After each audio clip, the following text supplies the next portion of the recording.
तो जय हिंद, नमस्कार साथियों, मैं मुकेश सर आप सभी का स्वागत करते आज के क्लास में। साथियों, अगर आप सभी किसी भी गवर्नमेंट जॉब की एग्ज़ाम की तैयारी कर रहे हैं ना, तो यकीन मानिए साथियों, आज की क्लास आप सभी के लिए काफ़ी ज़्यादा इम्पोर्टेंट होने वाला है, क्योंकि आप सभी के हर एक एग्ज़ाम में जिस टॉपिक से सबसे अधिक क्वेश्चन पूछा जाता है वो टॉपिक है दोस्तों मुगल काल। और आज के इस क्लास के अंदर दोस्तों मुगल काल से बनने वाले उन सभी क्वेश्चंस को हम लोग देखने वाले हैं जो कि आप सभी के एग्जाम में एग्जामिनर के द्वारा प्रश्न देखे जाते हैं। तो आप लोगों से एक ही रिक्वेस्ट रहेगा कि आज की क्लास आप लोग बिना मिस किए आप लोग एंड तक देखिएगा, क्योंकि आज के इस क्लास के अंदर टोटल 100 मोस्ट इंपोर्टेंट क्वेश्चन लिया गया है जो कि आप सभी के आने वाले एग्जाम के लिए काफ़ी ज़्यादा इंपोर्टेंट होने वाला है।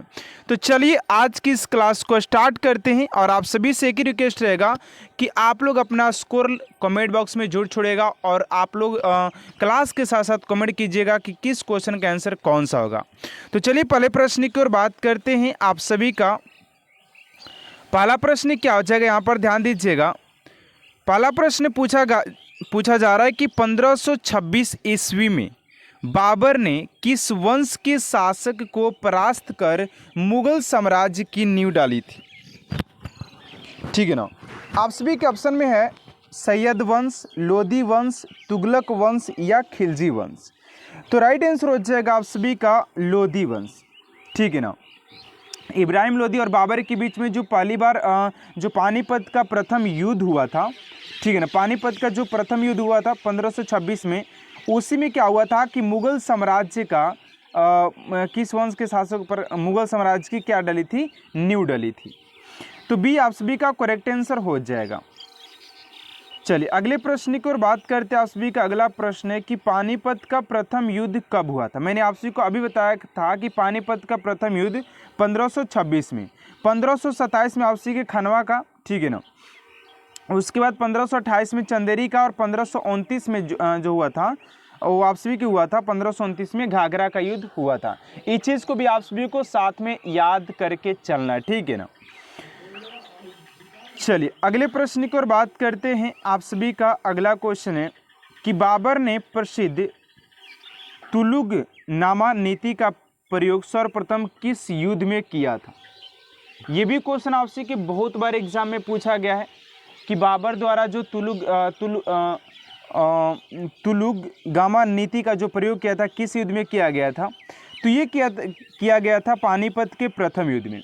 और इसी के कारण जो था बाबर क्या किया था, विजय प्राप्त किया था। ठीक है ना, ये खास पॉइंट है आप सभी के लिए। चलिए अगले प्रश्न की ओर बात करते हैं फटाफट। किस युद्ध में जीतने के उपरांत बाबर ने खजाने का मुंह अमीरों, सगे संबंधियों आदि के लिए खोल दिए और इस उदारता के लिए उसे कलंदर की उपाधि दी गई। काफ़ी इंपोर्टेंट प्रश्न है, कलंदर की उपाधि। कलंदर की उपाधि उसे दिया जाता है जो अधिक से अधिक दान दक्षिणा करता है, ठीक है ना, इस चीज़ को जानिएगा। तो वो जो था वो आप सभी का हो जाएगा पानीपत के प्रथम युद्ध। तो वहाँ पर जो पानीपत के प्रथम युद्ध था, तो जो इब्राहिम लोधी के बहुत सारे खजाने इसने क्या किया था, लूटा था। तो जिसको क्या किया, वो दान और दक्षिणा में बहुत अधिक मतलब प्रसार किया, इसके लिए उसे कलंदर की उपाधि दी गई थी। चलिए अगला प्रश्न आप सभी का कि भारत में ग्रांड ट्रक रोड बनवाई थी। ग्रांड ट्रक रोड किसने बनवाया था। राइट आंसर हो जाएगा आप सभी का ऑप्शन नंबर बी, यानी कि Sher Shah Suri, option number B हो जाएगा। ठीक है ना, चलिए अगले प्रश्न की ओर बात करते हैं। आप सभी का अगला क्वेश्चन है गुजरात विजय की यादगार में अकबर ने किसका निर्माण करवाया था। गुजरात विजय के यादगार में जो था वो अकबर जो था आप सभी के किसका बना था, बुलंद दरवाज़ा बनवाया था। क्या बनवाया था, बुलंद दरवाज़ा बनवाया था। ये भी क्वेश्चन काफ़ी ज़्यादा इंपॉर्टेंट है, इसको VBI मार के लिखिएगा, ये भी क्वेश्चन काफ़ी ज़्यादा इंपॉर्टेंट है, ठीक है ना। चलिए अगले प्रश्न की ओर बात करते हैं। आइन ए अकबरी एक महान ऐतिहासिक कृति निम्नलिखित में से किसके द्वारा लिखी गई थी। आइन ए अकबरी किसके द्वारा लिखा गया है। तो आइन ए अकबरी की बात करें तो अबुल फजल के द्वारा लिखा गया। और अबुल फजल के बारे में जानेंगे जब बाबर को हम लोग पढ़ेंगे कि बाबर के जो 9 रत्न थे उसमें अबुल फजल भी था। उसके बाद बीरबल की बात करते हैं, ठीक है ना। तो ये सारे चीज़ आप सभी के आ जाते हैं। तो इस क्वेश्चन का राइट आंसर हो जाएगा आप सभी का अबुल फजल हो जाएगा, अमीर खुसरो भी था, ठीक है। अगला प्रश्न आप सभी का 8 नंबर की पानीपत की दूसरी लड़ाई 15 अप्रैल 1556 में निम्नलिखित में से किसके बीच हुई थी। काफ़ी ज़्यादा इंपोर्टेंट प्रश्न है। पानीपत के प्रथम युद्ध हम लोगों ने देखा था कि पानीपत का जो प्रथम युद्ध था वो 1526 में आप सभी के इब्राहिम लोदी और बाबर के बीच हुआ था, जिसमें बाबर क्या किया था, विजय प्राप्त किया था तुगलमा नीति का प्रयोग करके, ठीक है ना। और बात करते हैं कि पानीपत के जो द्वितीय लड़ाई है वो किसके बीच हुआ था। तो ये हुआ था आप सभी की अकबर और हेमू के बीच, अकबर और हेमू के बीच हुआ था, जिसमें अकबर क्या किया था, अपना विजय प्राप्त किया था। इस बात को याद रखिएगा, ठीक है ना, अकबर इसमें विजय प्राप्त किया था। चलिए अगले प्रश्न की ओर बात करते हैं। 9 नंबर क्वेश्चन है कि दिन ए इलाही नामक नया धर्म किसके द्वारा शुरू किया गया था। ये भी क्वेश्चन काफ़ी ज़्यादा इंपोर्टेंट है, VVI मार्क करके लिखिएगा। कह रहे कि दिन ए इलाही नामक नया धर्म किसके द्वारा शुरू किया गया था। तो ये हो जाएगा आप सभी के अकबर के द्वारा किया गया था। अब आप सभी को बताना है कि दिन ए इलाही धर्म जो था वो कैसा धर्म था, ठीक है ना, किसके ऊपर बनाया गया था, या इसके अंदर क्या वर्क किया जा रहा था, ये आप सभी को बताना है, ठीक है। उसके बाद बात करते हैं। अगला प्रश्न है प्रसिद्ध मुस्लिम शासिका चांद बीबी, प्रसिद्ध मुस्लिम शासिका चांद बीबी जिसने बरार को अकबर को सौंपा, बरार को अकबर को सौंपा, निम्नलिखित में से किस राज्य से संबंधित थी। ये जो चांद बीबी थी ना वो किस राज्य से संबंधित थी। तो ये हो जाएगा आप सभी का ऑप्शन नंबर सी, यानी कि अहमदनगर से संबंधित थी। किस से संबंधित थी, नगर से चांद बीबी जो थी वो संबंधित थी। ये भी प्रश्न काफ़ी इंपोर्टेंट है, ठीक है ना। चलिए अगले प्रश्न की ओर बात करते हैं। 11 नंबर क्वेश्चन है कि मुगल प्रशासन व्यवस्था में मनसबदारी प्रणाली को किसने प्रारंभ किया था। तो मनसबदारी प्रणाली को किसने किया था, तो अकबर के द्वारा किया गया था, ठीक है ना। अकबर जो कि इसका जो मुख्यमंत्री जो था वो टोडरमल, उसी के द्वारा चालू किया गया था, ठीक है ना। इस बात को याद रखिएगा, मनसबदारी प्रणाली। चलिए अगला प्रश्न है कि अपने काल का महान संगीतज्ञ तानसेन किसके दरबार में थे। तानसेन की बात करते हैं। ये आप सभी के जो थे वो मैंने बताया था कि बीरबल जो था, उसके बाद अबुल फजल थे, ठीक है ना। ये सारे लोग जो थे नवरत्न, वो अकबर के दरबार में थे। किसके दरबार में थे, अकबर के दरबार में थे। चलिए अगला प्रश्न है 13 नंबर, मुगल काल की राजभाषा कौन सी थी। मुगल काल, तो मुगल काल में अगर हम बात करते राजभाषा की, तो मुगल में जो बाबर था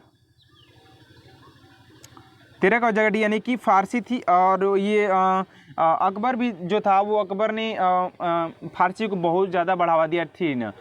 फारसी में इसके 1-2 बुक भी ट्रांसलेट किया गया, अनुवाद किया गया है, जो कि अबुल फजल के भी द्वारा किया गया है, ठीक है ना। इस बात को याद रखिएगा। और आपसे को इस कमेंट बॉक्स से बताना है कि अबुल फजल ने कौन से बुक को फारसी में अनुवाद किया था। अबुल फजल ने कौन से बुक को फारसी में अनुवाद किया है, ये आप सभी को कमेंट बॉक्स में बताना है, ठीक है ना। चलिए अगले प्रश्न की ओर बात करते हैं कि सती प्रथा की भर्त्सना करने वाला मुगल सम्राट कौन था, यानी कि सती प्रथा का अंत करने वाला कौन था। तो वो था आप सभी के अकबर के द्वारा किया गया था। चलिए अगला है कि किस युद्ध में भारत में मुगल राज्य की नींव पड़ी। तो आपसे बताया ना कि मुगल के जो नींव थी भारत में कब पड़ी, तो ये पड़ी थी पानीपत के प्रथम युद्ध, जो कि बाबर और इब्राहिम लोदी के बीच 1526 ईस्वी में किया गया था। चलिए अगले प्रश्न की ओर बात करते हैं। अगला प्रश्न है कि मुगल चित्रकारी किसके शासन काल में पराकाष्ठा चरमोत्कर्ष प्राप्त किया। मुगल चित्रकारी, तो मुगल चित्रकारी आप सभी की सबसे ज़्यादा जो था वो जहांगीर के समय चलता था। बिकॉज अकबर में तो नहीं देखा गया। अकबर एक ऐसा व्यक्ति था जो कि ज़्यादातर ले ये ज्ञान बिटोरता था, बिकॉज अपने दरबार में भी नवरत्न रखता था ताकि ज्ञान को ये पा सके, ठीक है ना। तो इसके अंदर चित्रकारी ज़्यादा नहीं थी, लेकिन जो जहांगीर था उसके अंदर थी, ठीक है। चलिए अगला प्रश्न आप सभी का निम्नलिखित में से किसने अकबर की जीवन कथा लिखी थी? अकबर की जीवन कथा ये तो लिखा था अबुल फजल ने। ठीक है, अगला प्रश्न है, किस मुगल शासक ने भारत की वनस्पतियों और प्राणी जगत, ऋतुओं और फलों का विशद विवरण अपने दैन दिनी में यानी डायरी में किया है? किसने किया था? किया है तो बाबर ने किया है। चलिए अगला प्रश्न है, शेरशाह की महानता का घोतक क्या है? शेरशाह की महानता का घोतक क्या है? 19 का जगत यानी कि प्रशासनिक सुधार।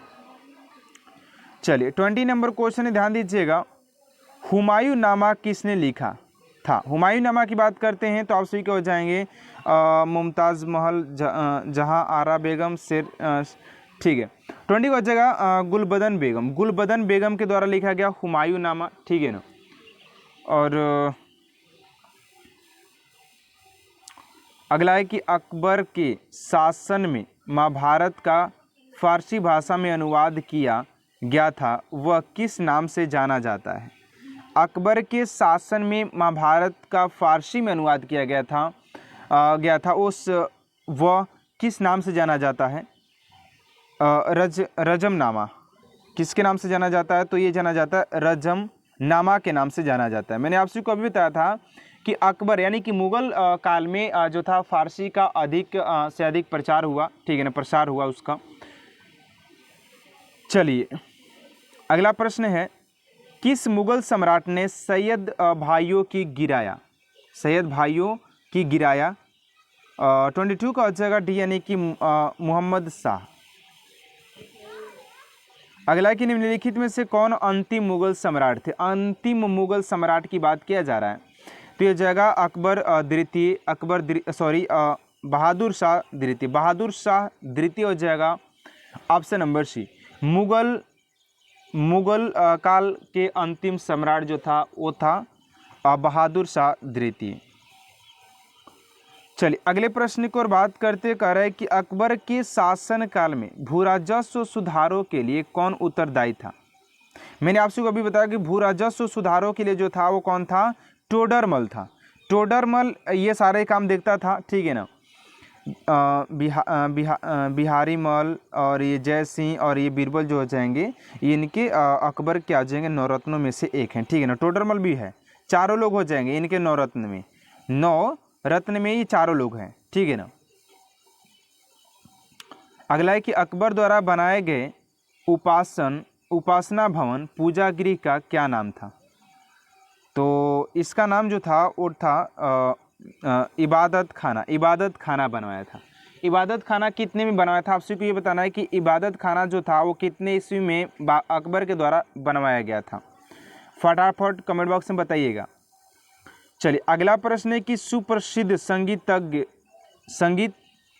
उदक तानसेन और बैजू बावरा किसके शासन काल में सुविख्यात थे? तो ये थे आपसे कि अकबर के टाइम पर। अकबर ऑप्शन नंबर सी हो जाएंगे, 26 का ऑप्शन नंबर सी।